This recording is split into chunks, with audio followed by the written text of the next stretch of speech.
So na naman pa-inject, nag-inject dahil ko karoon. Testing mo rin, testing niya, dali dayon. Isa niya, isa. So mapa-inject ko dali sa kung paa, kaya mamaya na ito.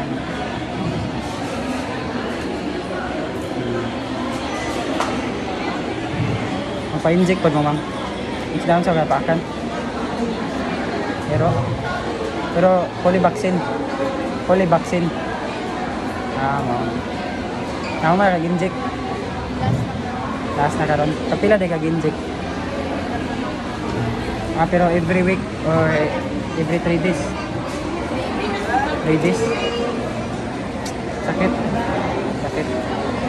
Dili man sakit ni doktor pero pagkuhan sa lang bay. Ano ba?